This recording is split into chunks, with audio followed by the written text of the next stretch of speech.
uwa dangi Hausa a Hukum. Yau muna 4 kenan ga watan 12 shekara ta 2025. Sunana Kaltum Alim Bajitami. Da yawan mu musulmi Hausawa yawancinmu ba mu iya Larabci ba. To shi kuma matsalar da aka samu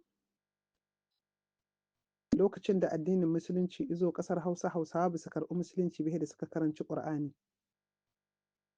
Bahaushe bai karɓi addini ba, yasa a wannan lokacin minority ne ma suka karɓi addinin, sarakuna ba su karɓa ba. Ba sarakuna ne suka fara karɓar addini ba, mutane ne normal suka fara karɓar addini, amma sarakuna da manya-manyan anna da suka karanci addinin suka duba suka gani, sai suka ga akwai abubuwa ma wanda halayensu ne, wanda kuma a wannan lokacin su ba su san ma wannan halin nasu Ƙur'anin a gurinsu ya karɓa ba. Za ku ji ina zancen Ƙur'ani ya karɓa a gurin Hausa. Kun taɓa jin malami Bafulatani ya fito ya ƙalubalance ni? Bai isa bai fito ya ƙalubalance ni ba. Domin addinin Musulunci lokacin da manzo ya mutu kan addini ne tsarkakakke. Mutumin da dangin mahaifiyarsa daga Yahuda sai mushrikan Madina. Ya iya zama da su. Duk wani Bayahude da kuke jin labarin su, Yathrib, sunan Madina kenan, canja mata suna akai. Lokacin da Yahuda suna cikin Madina ba sunanta Madina ba, Yathrib sunanta. Khaibar wani babban birni ne a cikin Yathrib. A nan Madinatul Munawwara inda Saudiya take a yanzu, Yahudawa ne da sarakunansu da kasuwancinsu da iliminsu. Yahudawa sun fita zakka wajen ilimi. Suna da ilimi kamar Hausawa suke, inda a wannan lokacin su Larabawa da Qurayshawa jahilai ne. Ba su iya karatu ba su iya rubutu ba. Ma zama ake kawai barkatai haka. Kamar lokacin da Hausawa suka yi addinin anna, sun iya karatu sun iya rubutu, suna da constitution wanda a duk 'yan Afirka ko a duk duniya ma kafin ka samu masu constitution irin na Hausawa a duniya da wuya yake. Ƙasar Hausawa ce ba za ka shigo ba sai an baka izini. In kai laifi za a fitar da kai kuma za a ɗauki ƙafarka, ba hannu ba ce, ƙafa ake ɗauka saboda kar ka dawo. Kuma ƙafa kar ku ɗauka wai tsawonta ko faɗinta, akwai a ƙafa akwai wani zane. Wannan zanen kowanne mutum nasa daban-daban yake a duk duniya. Bahaushe ne isan wannan sirrin. Ko Turawa yanzu ba sa ɗaukar ƙafa, hannu suke ɗauka, amma Bahaushe ƙafa yake ɗauka. Kafin zuwan Musulunci haka Bahaushe ya kai ƙololuwar ilimi da jami'o'i. Wannan ɗan Doto da kuke ji ita kaɗai ce ta fita zakka. Akwai jami'o'i a ƙasar Gobir, a Haɗeja, a Rano, a Kano, a Katsina. Kun gane? A Daura duka, a Kebbi. Daular Kebbi daula ce da ɗaɗɗiya. Daular Kebbi. A Zamfara duka waɗannan gurare daula ce ta Hausawa waɗanda suna da ilimi. A wannan lokacin ko ba ɗaya Hausawa ne suke zaune a wannan ƙasar da ake ce mata Najeriya ba. Waɗannan ƙabilun da kuke gani kakanninsu da kakanninmu tare aka zauna. Lokacin nan iyayenmu suna anna, su ma suna anna, suna zaman lafiya. Iyayenmu suka shiga Musulunci suka zauna da su lafiya. Sun shekara wajen 1000 kafin tukunna jikokin waɗannan masu tunanin su shiga addini. To a manzon Allah wannan abin da kenan. Amma yau an ɓata sunan addinin Musulunci saboda Ƙur'anin an gurɓata shi. Saboda Ƙur'anin nan da muke ce da gurin Ubangiji na'am, amma akwai wanda aka cuccusa wanda ba ruwan Allah da wannan abu.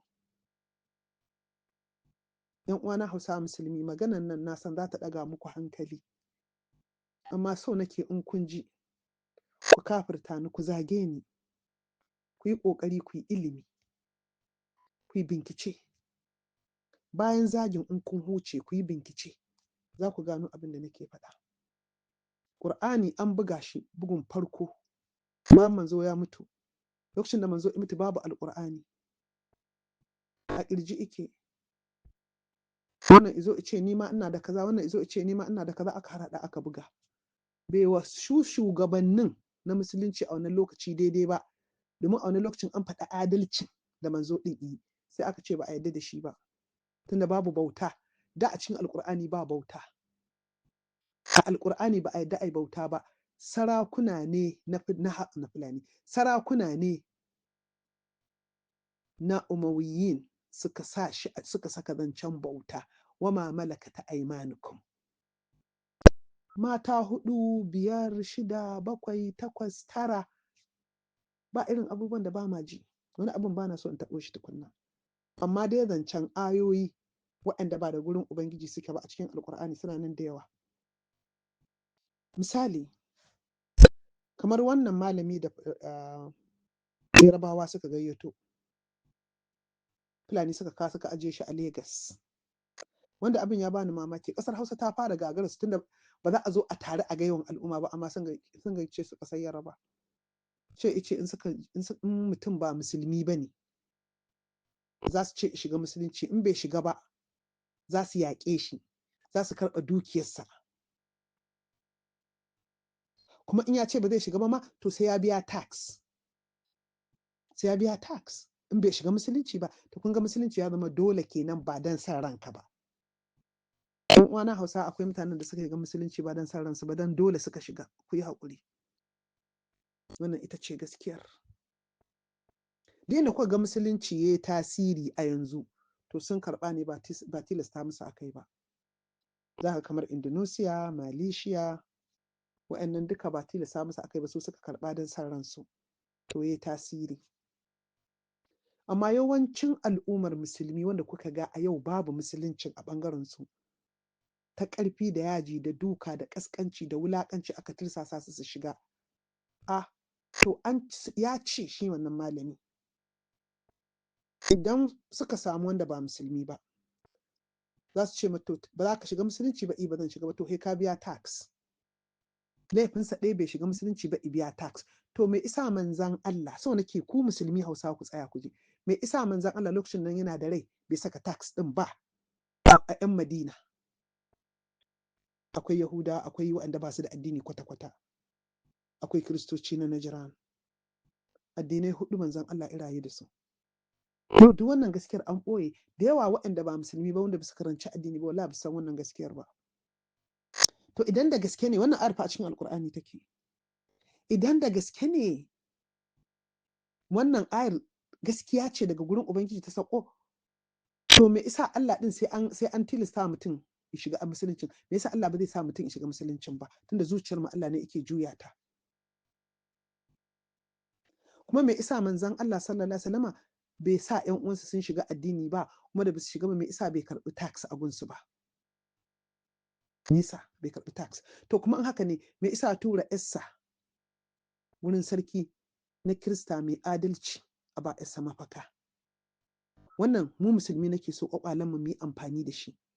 Musulmi Hausawa so nake mu yi amfani. Idan dai Ƙur'ani ya ce ka kashe wanda ba musulmi ba in bai shiga addini ba, kuma aka ce manzon Allah an aiko shi ita kashe al'umma har sai sun yadda da shi, to me isa bai kashe ƴan uwansa ba? Lokacin da manzo ya mutu a Makka, ba na tsammani ba za a yi dai adadin wannan ba, amma ba su da yawa. A Madina ne suke da yawa musulmi, domin kashi 20 cikin 100 na 'yan Madina musulmi ne. To amma a Makka bai kai ko rabin haka ba. To a cikin gari a ce kai kashi 20 ne cikin 100, kenan kai minority ne. To me isa manzon Allah bai kashe wa'annan mutanen ba? Me yasa bai tirsasa sun shiga musulunci ba? Me yasa manzon Allah yake tura musulmi suke tafiya gurin Yahudawa suke koyo ilimi? Me yasa? Tunda su Larabawa ba su da ilimi. Magana kawai Allah ya ba su, amma ba su da ilimi. To me yasa?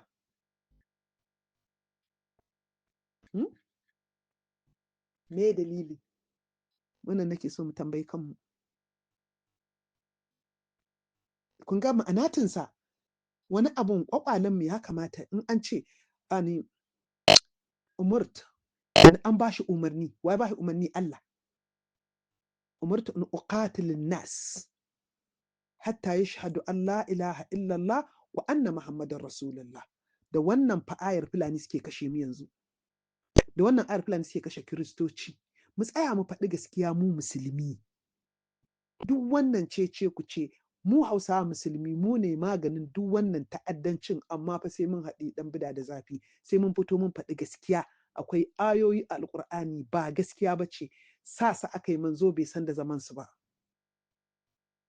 Domin an ce umartu min qatilin nas hatta yashhadu Allah ilaha illallah wa anna muhammadar rasulullah.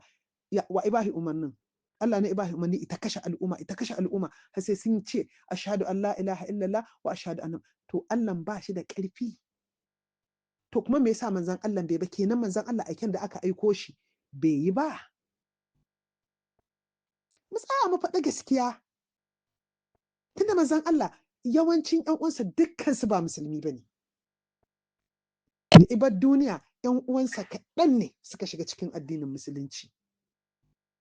Idan dai an aiko shi i kashe mutane sai sun yarda da shi, to me yasa bai kashe ƴan uwansa ba?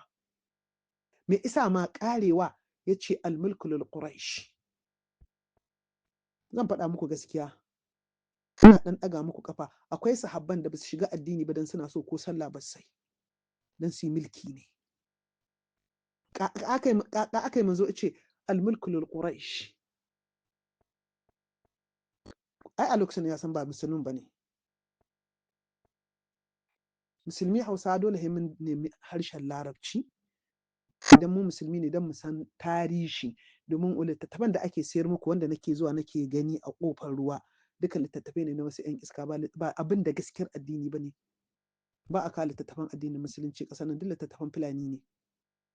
Littattafan Abdulkadir Jilani da kuma wannan ya ake da suna Tijjani ɗin nan, da kuma Tijjani da Abdulkadir da Ibn Taymiyyah da Abdul Wahhab.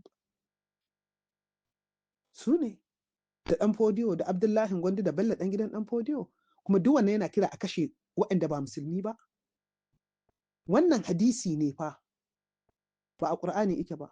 Me yasa ba mu samu wannan cewar an ce manzon Allah ya kashe al'umma ba? A Qur'ani sai aka ce mana an turo shi rahama ne lil alamin. To wacce magana zan ɗauka? Nan a Qur'ani zan buɗa ga an ce manzon Allah rahama ne lil alamin. Shi rahama ne akan mutane. Kenan mutum ne mai zaman lafiya, domin kai yanzu a garin ku in kai mai zaman lafiya ne, kai rahama ne akan su, baka cutar da su ba, shine ma'anatinsa. To idan a Qur'ani an ce mana shine rahama lil alamin, to kaka kuma anan aka ce an aiko shi dan ya kashe mutane, to shi Allah din ba zai iya kashe mutanen ba?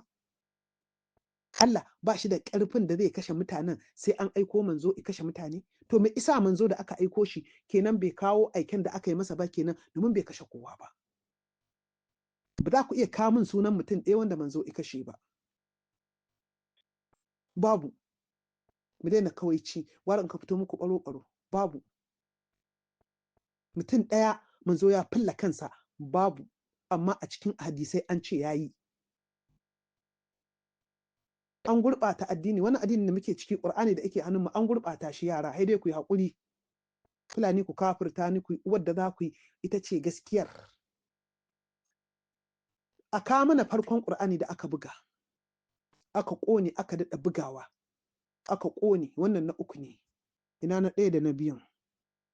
Iran yanzu tana da Qur'aninta. A Morocco akwai Alƙur'ani a ɓoye. Ga kuma na Madinatul Munawwara wanda shine yanzu a ko'ina ake yaɗuwa. Ga kuma tsohon wani Alƙur'ani can a ƙasar Turai, a British. Larabawan ba su da shi, shine Old Qur'an. Qur'anin da ifi kowanne tsufa a duniya yana British, wurin arnan da kuke faɗa, kuma sun masa kariyar guri da no way ilalaci. Inda gaske ne, a bar mu gani mana. Mu musulmi, mu ma dai mahaukata ne. Ta kai addini sai ka karanci littafin. Ka san me ike ciki, ka san harshen. Ba ka iya fassarar Qur'ani da Hausa ba. Larabci abu ne dole sai ka san shi, ka san ma'anarsa.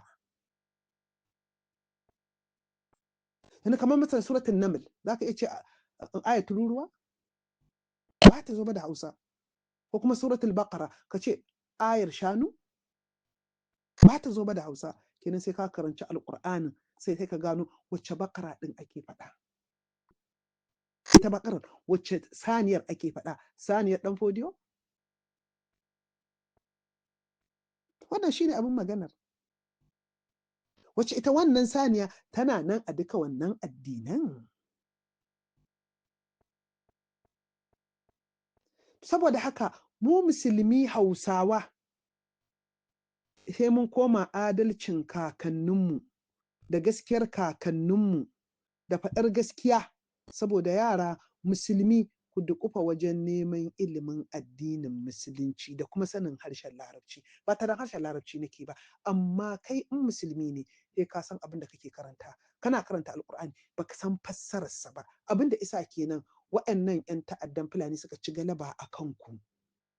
Domin ba ku san larabci ba, su kuma sun je sun shekara 4 sun iya harshen larabci. Mun za su iya cin abinci, mun ba su iya magana ba. Babu Fulatani zai iya magana haka da larabci ya faɗa ka faɗa ya faɗa ka faɗa. A'a, hadda ce. Hadda. Kun gane? Amma an ce rufe ƙur'anin ka kawo mana aya kaza kai mana fassararta da Hausa, ba zai iya ba. Wannan duk sirrin ba ku san shi ba. Hadda ce. Ana ba su hadda abin da ake so su karanta ƙur'anin su san abin da za su iya fassararwa, su ruɗe ku. Ba su faɗa muku gaskiyar ba, cewar tarihin manzo ƙaƙa zauna da Yahudawa, ƙaƙa zauna da Kiristoci. Masallacin da ake ce idan Kirista ya shiga masallaci wannan gurin gwara ma baƙin kare ya shiga. Okay. Kenan masallacin da yake ƙasar Hausa ya fi masallacin da yake Yathrib ko kuma Madina? Don masallacin manzon Allah Kiristoci suna shiga na Najran lokacin ma service har ma manzo ya ce musu su koma gefe a cikin masallacin su service ɗinsu, su addu'o'insu. To na masallacin zan zaɓa, ko da yake akwai Bafulatani ya ce ko a Saudiya ba a san manzon Allah, ba a addini kamar yadda ake a Najeriya. Irin wannan abubuwan ne suka ruɗe ku, suka halakar da ku.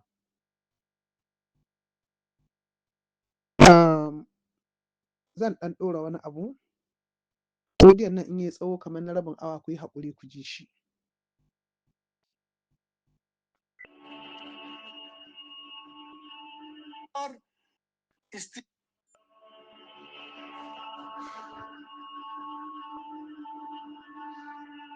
من بعد 48 ساعة من وفاة سيدنا النبي محمد تحول الإسلام إلى سياسة. Bayan mutuwar manzo sallallahu alaihi wasallama da kwana biyu, 48 sa'a, ana nufin kwana biyu kenan. 8 ita ce 8, 40 ita ce 40. To 48 sa'a daga mutuwar manzo, addinin musulunci ya zama siyasa, politic. بعد 48 ساعة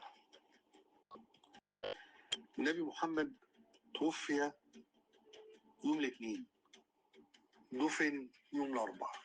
Manzon Allah ya mutu ranar Litinin, ba a rufe shi ba ran Laraba. في الفترة دي يوم الأربعاء حصل اجتماع السقيفة. سقيفة بني. Bayan ya mutu sai aka taru aka yi wani babban mitin. Za mu ji me suka tattauna a gurin mitin ɗin. ساعدة حيث اجتمع الأنصار أوس وخزرج على اختيار. Ina Fulani da kuke cewa an zauna ba irin ƙabilar suka zauna kamar irin waɗannan ƙabilu guda biyu. To za mu ji wani irin zaman suka yi. أمير وخليفة. ثم جاء أبو بكر، والقصة الشهيرة بقى مع عمر بن الخطاب وأبي عبيدة الجراح، ودخلوا اجتماع السقيفة وحصل الحوار والنقاش. السقيفة sun taru suna taro, ana so a fitar shugaba da mataimaki, khalifa kenan. Sai ga Abubakar ya shigo, za mu ji me ice musu. والصخب واللغط والمناظرة وربما التنابز. Suka shiga suka yi ta faman debate da maganganu marasa daɗi. Wa'annan al'ansar da muhajirun suna tattaunawa ƙaƙatin da manzo ya mutu waye zai riƙe shugabanci. Sai ga Abubakar da Umar sun shiga suka fara attacking ɗinsu. على من يعني يحصل على البيعة والغريب والعجيب. Waye za a yi wa bai'a? Waye za a ce shi ne shugaba? Ya ce abin mamaki, tsaya mu ji abin mamakin da yake faɗa. عندما تقرأ عن سقيفة بني ساعدة وهذا اليوم وتلك التفاصيل وهذه الساعات. Idan ka karanci a tarihin na Abu Saqifa da wannan ranar da abubuwan da ifaru, me ake karantar da mutane? من كل المراجع التي تتصورها أو تتخيلها أو تتمناها أو تسعى إليها أو تعتمدها. هات أي مرجع، هات أي كتاب تناول لحظة سقيفة بني ساعدة. Ka je ka binkici duk wani littafi da za ka binkita. Duk wani marubuci na tarihin musulunci ba za ka samu tarihin wannan zaman da aka yi ba. Me yasa ba a rubuta wannan zaman ba? Ai mun san an yi. Me yasa? A fito da abin da aka rubuta. Me aka yi a wannan zaman? A faɗa wa yaran Hausa musulmi. In ba ku faɗa ba ni zan faɗa. من أي طرف سنة ولا شيعة أي كتب من أول الطبري. Babu mutumin da ya rubuta ko kuma ike so ya faɗa daga musulmi sunna har shi'a duka kan wajjaci. A Fulani akwai ranar da na ce muku tunda kuna ce min kafira so kuke ku tsorata ni ku cire ni daga cikin addinin musulunci domin idan na fita daga musulunci kuka cire ni za ku iya ƙone ni. Kuma wannan maganganun ba zan iya faɗa ba amma a matsayina na musulma zan feɗe biri har bindi za kuke ta fitar da ni. Ina cikin abina tsindim amma kuna fitar da ni. Sai na wayar da musulmi kai. Sai kowa san gaskiya. Wanne irin ƙasƙanci da wulaƙanci aka yi wa manzo. Wanne irin cin amana aka yi wa addinin musuluncin gaba ɗaya aka ɓata shi. لغاية هشام بوعيد. هات أي حاجة تقراه لم يحدث على الإطلاق خلال هذه المناظرة ولا المناقشة ولا المحاورة ولا حتى المنابذة التي جرت في سقيفة بني ساعدة بين الصحابة سواء مهاجرين أو أنصار استشهادا واحدا بآية قرآنية أو حديث نبوي. Wata maganar wani sa'in ba na so na faɗe ta ne, amma fa su matasan musulmi dole su san gaskiya. Ya ce babu wani a cikin musulmi ko kusa ko nesa wanda ya rubuta wannan debate ɗin ko faɗan ko hantarar duka an ɓoye an ƙi a faɗa mai faru tsakanin al'ansar wal muhajirin da kuma sahaba da suke neman mulki ruwa a jallo. Ai sunanta kafira ne, ai kafira ce, sunan Allah ba sunan musulmi bane, tsaya mu ji musulmin sahaba ƙaƙa suka yi, ya kamata a kai muku tonan silili dan uban ku Fulani. Sai na rufe duk wani kamfani naku da kuke samun kuɗi. Duk wani hanyar ƙuri'a da za ku samu da sunan musulunci sai na daƙile ta. كان الكلام كله دنيا عقل ومنطق وسياسة وانحيازات. Duka wannan abin da aka tattauna da muhajirin da ansar da sahaba ba zancen musulunci suka yi ba. Duka zance ake na mantak, yani tunani da hankali da kuma shugabanci. Abin da aka tattauna a wannan taron bayan fa manzo ya mutu ya yi kwana biyu nan fa gawar manzo fa tana zaune tukuna ba a rufe ta ba. Musulmi gawar manzo kwanan ta biyu tukunna ba a rufe ta ba fa wannan tattaunawar da ake an jefar da gawar. Wa'annan ne ake cewa musulmi. Muna tafe in na ɓaro muku wata abin sai 'ya'yan Hausa sun jefe ku. ما كانش في الموضوع خالص دين، القصة كلها خناقة ومش بمعناها مش بمعناها السلبي. صراع مش بمعناه السلبي أيضا، بمعناه السياسي الإيجابي على الحكم من خلال السياسة. duka abin da aka yi debate a wannan guri tattaunawa ce ba ta ɗaga hammata ba, ba ta bai hammata iska ba, ba kuma ta tashin hankali ba, a'a tattaunawa ce ta siyasa. Wa zai zama, waye zai yi mulki, exactly kamar dai PDP da APC.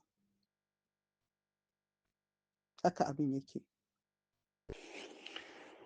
إذا تحول الدين هنا إلى سياسة. Sai addinin musulunci daga wannan lokaci sai aka bashi, sai aka siyasantar da shi. Sai zama siyasa. Aka kawar da duk wani abu da ake yi a da. To daga nan aka fara ta'addanci. Je ci gaba. Balarabe, kai balarabe ne ba za a ce ɗan kyawu ba ne, ƙarya kake.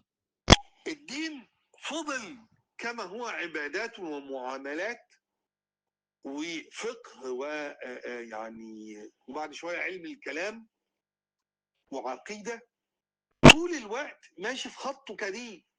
علاقة المرء بربه، علاقة العبد بإلهه. Kyau. Daga wannan lokaci aka ci gaba da tafiya kamar dai siyasar da ake yanzu, amma kuma ana sallar, ana azumin, amma fa abin da ake ɗin ne kawai kamar da yadda muke Allahu akbar an yi sallah hajji zan je na dawo daga masallaci muna son tabarmi kamar haka ɗin ne. Amma abin da shugabannin addinin suke yin ƙoƙari, waye zai zama khalifa, ko kuma wanda bai san khalifa ba wa zai zama shugaba. بالرب سبحانه وتعالى. السياسة شغالة صراع سياسي، لكن يحصل إيه بقى هنا؟ Aka yi ta faman kattakafura a zancen siyasa. Duka cece kuce ɗin da ake akan siyasa ne, akan hukunci ne. Sai wani abu ba zato ba nufi faru. Menene shehin malami? يحصل إن السياسة عايزة غطاء وعايزة سلاح وعايزة أداة وعايزة وسيلة إغراء. Da kyau. Daga wannan lokaci ga fa manzo tana nan a ajiye. Sai aka fara tunanin makamai. Ina za a samu makami? Ina za a samu abin da za a yaudari al'umma musulmin don a iya mulkarsu da sunan addinin. Na sani Fulani abin da kuke jin tsoro mu zo ke da ni da ku kenan. Za mu zo fiye da wannan abin da zan fito muku da shi ya fi ƙarfin wannan. Ba zan buɗe littafi in karanta ba, no. Da muryar Larabawa. In kuka ƙaryata, sai wata rana da ni da ku mu zo babbar tasha ta Larabawa sai mu tattauna. Ga ni ga su ga ku. Idan aka gama sai in zo in fassara ga abin da muka tattauna a gidan talabijin na Larabawa. Ina ƙalubalantar ku da abin da nake faɗa. Kuma translation da nake idan ina ƙarawa ko ina daɗawa ku yanki inda ne ƙarya ku ce nan ƙarya kika yi ba haka ya faɗa ba. Ai akwai da suke jin larabci, ai akwai fulanin ku na Saudiya suna ji na dan ubansu. Akwai suna jin larabci. Su fito. وعايزة سند وعايزة دعم. تعمل إيه؟ تدخل الدين. Kana son sport. A wannan tattauna suna son sport. Suna son kuɗi. Suna son abin da zai ƙarfafa su don su yi mulki. Tukunna ba a rufe gawar manzo sallallahu alaihi wasallama ba tukunna. الدين ما راحش ناحية السياسة ولا اتكلم فيه ولا دعا إليها ولا نظر فيها ولا أسقط قواعدا ولا أقر يعني واقعا له علاقة بالسياسة. Addinin Musulunci bai taɓa shiga siyasa ba, bai taɓa yadda da wani shiga ɓangaren siyasa ba, addini daban, shugabanci daban. Addini bai taɓa cewa ku yi kaza ko kar ku yi kaza ba a matsayinku na shugabancinku na ɗan adam. Kowa ina da ‘yanci yi. Kana da ‘yancin kai addinin da kake so. Ba lalle ba dole. Kana da ‘yancin ka zaɓi shugaban da mulke ka a cikin ƙabilar ku. A ina muka samo musulmi ɗan uwan musulmi, kar mu zaɓi kiristoci, mu zaɓi musulmi ɗan uwanmu. Idan gashi a nan ƙa'idar ba abin da manzo ba, ana tattauna, babu zancen ka tursasa mutum i siyasar ka, bana son jam'iyyar ka, bana so in je gurin wani addinin ma bana so kan nayi in zaɓi wanda nake so, ba ma na so in yi kwanciya ta. Musulmi Hausawa, ilimi shine mafita kawai tsakaninmu da Fulani. الدين لا القرآن ولا الأحاديث الصحيحة. الدين ما راحش ناحية السياسة. السياسة اللي راحت خدت الدين، كوشت الدين كله. Da kyau. Addini bai shiga siyasa ba, ya tsaya a matsayin addini ne kawai. Siyasar da suka shirya a wannan lokacin, ita ta jawo siyasar da addini ta kwamutsa a batta don ta mulke ku da sunan addini. Wannan abin ya faru tun wafatin manzon Allah sallallahu alaihi wasallam da kwana biyu. من يوم خلاف اللحظة الكبرى بتاعت عثمان بن عفان والثائرين عليه، وبدأنا نشوف المشهد السياسي في صراع يستخدم الدين. لاحظ. Tun lokacin khilafat Uthman bin Affan muka fara ganin siyasa a cikin addini. Wa faɗa da fishi da maganganu saboda da a saka siyasa a cikin addini don a yi mulki a cikin ruwan sanyi. Da abin da Fulani suke yi, sun san na san abin da suke. Matsalar da suka samu Fulani ba su sa'a ba. Sun yi shekara 220 suna ƙarya da sunan addini. Waɗanda suka san addinin kakanninmu tsarkakakku suka kashe su. Domin da suna nan, in ka ce kai musulmi ka zagi Kirista sai an maka bulala. Domin in yaro izagi babba, al'adar Bahaushe sai an mara yaron bulala, sai dai in mace ce ba a dukanta. Ba a zagin manya, ba ka zagin addini, ba ka zagin wata ƙabila. Forbidden. A al'adar Bahaushe bai yadda da wannan ba. Shi yasa waɗanda ba musulmi ba, Hausawa da musulmi Hausawa babu tarihin ƙiyayya ko an taɓa faɗa ko wani abu kafin Fulani su zo su. Amma a yau ‘yan uwanmu Kiristoci wani irin azabtar su ne ba a yi ba. Kuma aikin Fulani ne. Godiyan kar i tsawo. Zan ci gaba da ɗora muku abebe irin waɗannan. Wannan satin gaba ɗaya zan yi warwara. Tukunna ba a farfa manzo ba ake wannan. Za mu je ga har ya tausaya wa gawar manzo ice a rufe ta. Kaltum Allah maji ta mace. Ne na a ɓace yake.